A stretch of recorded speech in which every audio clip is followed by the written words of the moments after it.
You ask Tiger to solve. This deals with linear equations with one unknown. The final result is p equals -8. Let's solve it step by step. Swap sides. Isolate the p. Divide both sides by -25. Cancel out the negatives. Simplify the fraction. Move the negative sign from the denominator to the numerator. Find the greatest common factor of the numerator and denominator.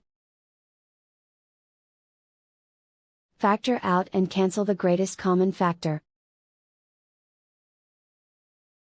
And so the final result is p equals -8.